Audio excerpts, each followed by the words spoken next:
Okay, good evening once again. This is David Cashman from SEB Housing. This is the Affordable Housing Information Session for Traders Row in Salem. I'm terribly sorry to anyone who's been trying to watch this. I've had some technical difficulties with YouTube. This is the third time I've had to get this going. If we happen to have trouble again, I may just need to do it in the office tomorrow. And the thing about these videos is they're available after the live stream, so it'll just live there. You can access it after the fact, and you can always get in touch with SEB Housing by calling us or by emailing us. So my sincere apologies again for the technical difficulties, and if we have another one, I will likely stop trying for tonight, but we'll put something up that's a little bit more cohesive and comprehensive later this week when I'm in the office, so that it exists there and people can watch one continuous thing. So I left off talking about income. I was talking about minimum income for a house. So unlike household size, previously we talked about the program says household sizes can make up to certain amounts, and that's based on the number of people in the household, right? So a household size of 1 can only make up to $70,750. But a household size of 2 can make up to $80,850. So it's different depending on how many people are in the household. For bedroom size, for minimum incomes that are established by the leasing office, those are just based on the bedroom size, not the number of persons in the household who are applying. So for a 1-bedroom, a household would have to make about $55,000, and for a 2-bedroom household would have to make about $61,000. Now, consider too that if you have liquid assets that you can draw down from, that can be considered as well. So if you're a little bit under, you don't quite make $55,000, you're applying for a 1-bedroom, but you have a lot in assets that you can draw from, that's something that they consider to make up the deficiency. So there's a range, right, in incomes. There's kind of the maximum that the program sets, and then there's a minimum floor set by the property. And the size of that window will depend on which bedroom size you're applying for and how many people are in your household. So, for a 1-bedroom, if you're a household size of 1, you're going to have to make somewhere between $55,000 roughly and $70,000. But if your household size of 2, applying for a 1-bedroom, you're going to be able to make somewhere between $55,000 and $80,000. So it's a bigger window because 2 people can make more money. Again, no minimum income thresholds if you have a voucher. This is only for non-voucher holders that we're talking about. I mentioned that there are asset limits. For rental jobs such as this one, there is actually no asset limit. Okay, we do still need to see documentation of your assets, primarily because income that's generated from assets does get added towards the income limits. And also, households cannot own a home upon move-in. A household who owns a home would need to sell that home before they can rent one of these units. But other than that, you do need to document your assets. We do need to look through them and account for them. But you could, in theory, have quite a bit of assets, and that's not going to put you over any asset total. The relevant detail will be what interest, if any, do those assets generate. So in our application, we have an asset table, just as we have an income table. It's in your best interest to look through that asset table. We list a lot of the different assets that may count. Take your time, check them off. That will inform you of the type of documentation that you're going to need to gather. We always need to see the last 3 statements from the asset that you hold. So if you have 2 different checking accounts, we need to see the last 3 statements for each of those. Checkings account, savings account, those are pretty common. Not everyone thinks of the money that they store in their cash apps as assets, but it is. So if you use Venmo or PayPal or something like that, that money that gets stored in there is the same as money in your bank. It can be used to pay other people or distribute it to your bank directly.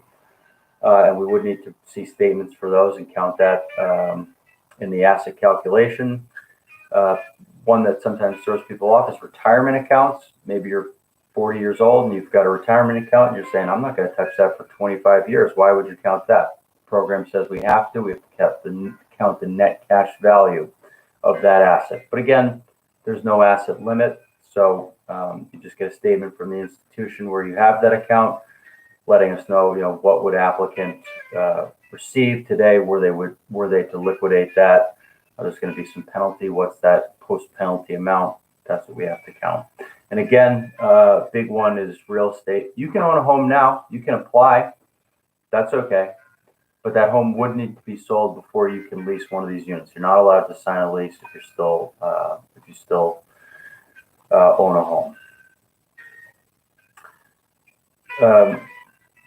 So if you apply, like I said earlier, one of the most important things is get your lottery application in early so you have time to adjust it, gather any details that may be missing.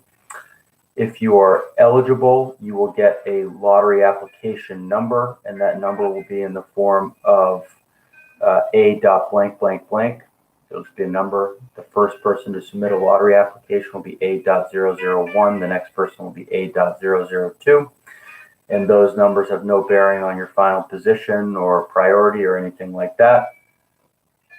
They just are anonymous identifiers that we can use when we run the lottery. So if you're eligible, you get that in that letter. It'll also have other important details that you'll want to review, like when the lottery is, what household composition you said you had, what household type you are, and some of these other details that are relevant for the lottery. Take a look through that. Make sure that all the information there is consistent with what you think you put in your lottery application. It will, and so the lottery will be same format as we're doing now. It'll still be virtual. When we run the lottery, we'll put all the application numbers from all the eligible households into a box, and we'll pull those numbers out, and I'll hold the numbers up to the screen and I'll call them out as I go so that you can see it. Now, every household who is eligible for the lottery will be in the lottery and will be picked. Okay, every household who's eligible for the lottery will have their number drawn. They will all be picked. And this always throws people for a loop because typically when we think of lotteries, we think of you pick a winner or a few winners, and other people's numbers don't get picked, and that's too bad. But that's not how these work. In these lotteries, everyone's number gets picked. And then we use that to create waiting lists, which establish an order of priority for moving forward in the next step of this process, which I'll talk about in a little bit. And so depending on how many applicants we have for the lottery, we'll have a couple of different waiting lists. And those lists will be ordered top to bottom with your lottery application number. And those lists will inform you of kind of where you stand relative to other people in the lottery and sort of how likely it is that you're going to get invited forward right away. I can tell you that in this lottery, I expect that if you're in the lottery, you have a very good chance of being invited to move forward right away. I think we probably won't have 21 households in the lottery. We'll wait and see. We'll know in a couple weeks. So you can look in the information packet on page 12 and read up a little bit on what the different waiting lists will be and how they'll get constituted. What that means is that because every household number gets drawn in the lottery, that means that in real time, as I'm picking the numbers out, you won't know exactly where you stand, because I have larger households in there with smaller households. I have households who qualify for local preference and households who don't qualify for local preference. I have households who applied for the 1-bedroom units, households who applied for the 2-bedroom units, and households who applied for both. So we won't know exactly what it means in real time. However, within an hour or two maybe of the lottery, I will have sorted it onto the waiting lists, and then I will email those to you, and those will be ordered top to bottom. And so you will know that very night, unless if you don't have email, you might have to wait a day or two for me to mail it to you, where you stand relative to other lottery households.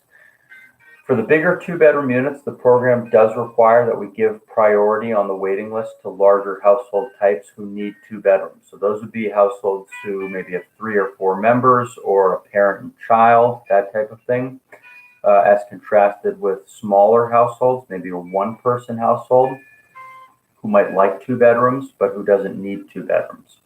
And so these larger households, these what we call type 2 households, will be higher on the 2-bedroom waiting list than smaller, what we call type 1 households, independent of where they're drawn in the lottery. In addition, there will be a local preference for some of the units. Not all of them, some of them. That means that households who live in Salem, work in Salem, or have kids attending the Salem schools may get priority on the waiting list for some of the units, as contrasted with households who don't have those qualifications, living, working in Salem, or having kids in the Salem schools. Now, does that mean that if you don't qualify for local preference, you don't live in Salem, you don't work in Salem, you don't have kids in the Salem schools, does that mean you can't apply? No. Does that mean you shouldn't apply? No, you should. And you can, and you still have a very good chance of being able to rent one of these units.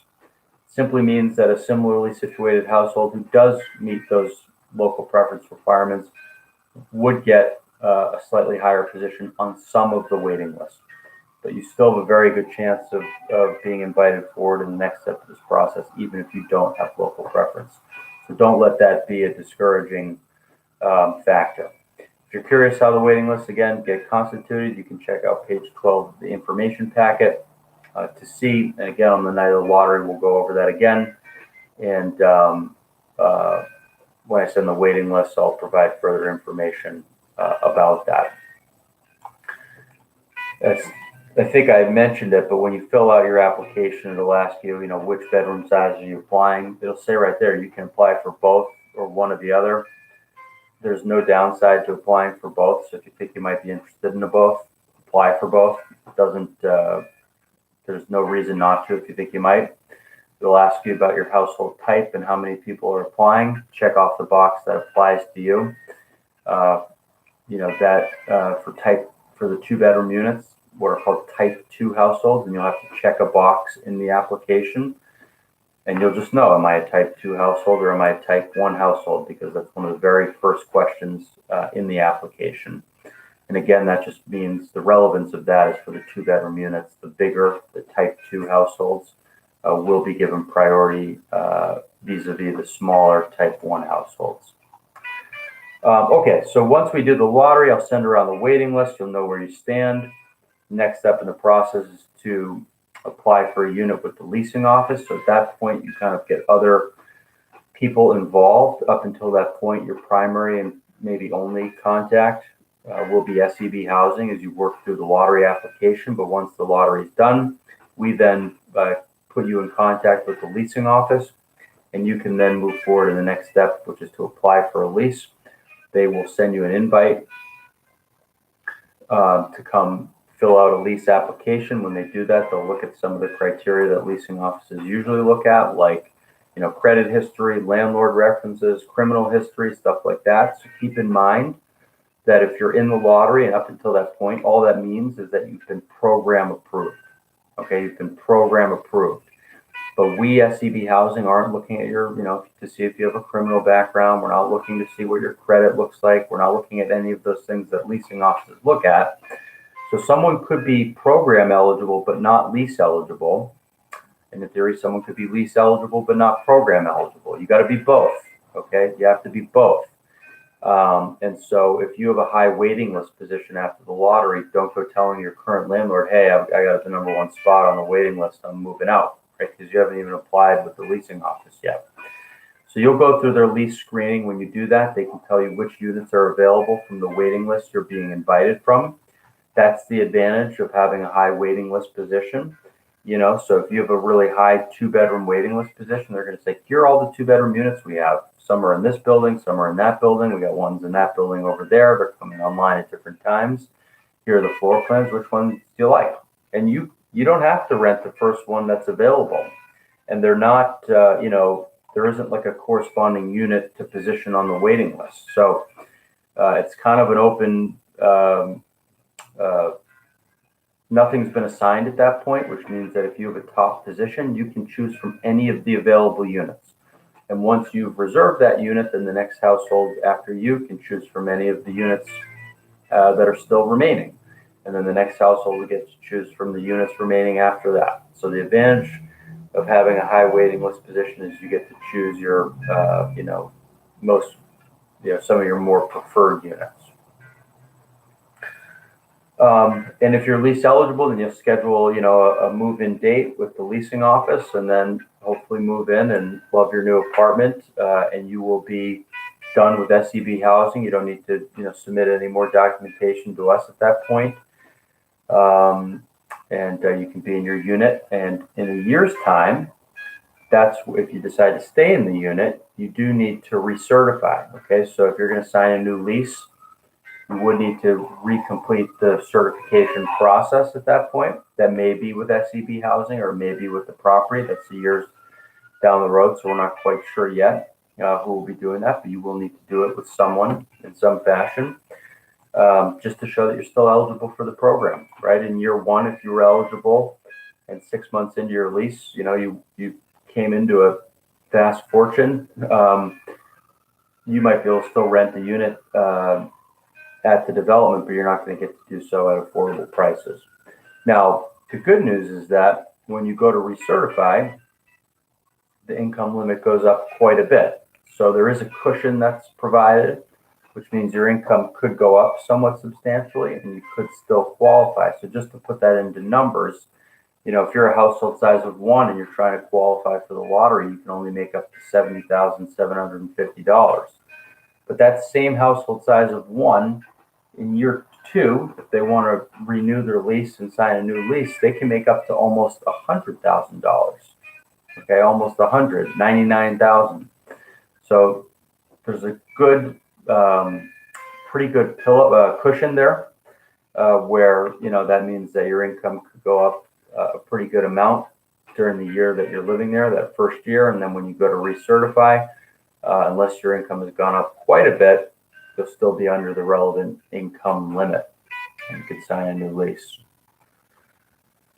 There are, as I mentioned, some disabled units at this development, 2 of them, one 1-bedroom, one 2-bedroom. If that applies to you, make sure to check that box that you need a disabled unit. You will need to provide documentation connecting your disability to the features of the unit, usually from someone who's in a position to know about your disability, like a doctor. And if that applies to you, you would have priority for those units. So they have separate waiting lists, and if you're on those waiting lists, you'll have priority for those units over anyone who doesn't need those special features. And you will also have a position on the waiting list for the units that don't have special features, and so you may be at some point in a position where you may decide, do I want the unit that has special features or do I want the unit that doesn't, depending on where you are on each waiting list.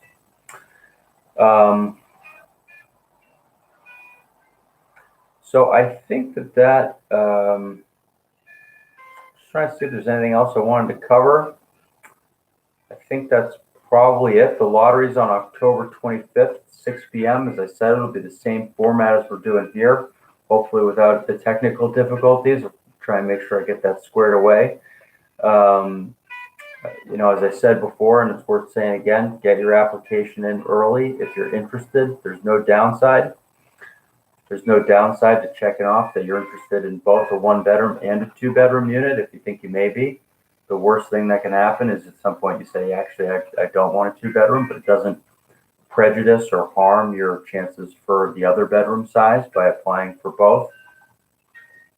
And, if you have any questions, you can always reach out to us. Email is probably best, like info@sebhousing.com. info@sebhousing.com. We try and get back to people within 1 business day. And you may find that you have more specific questions as you begin to fill out the lottery application. Oftentimes you don't know what you don't know until you've started looking at it, and then you kind of realize, I have this question, and that's totally fine. That's what we're here for. You can call us as well, 617-782-6900, extension 1. We'll get back to you within a day, and we can try and answer any questions. And that's about it. So again, I apologize for the technical details. Thanks for anyone who tunes in, and I hope everyone has a great evening. So good night.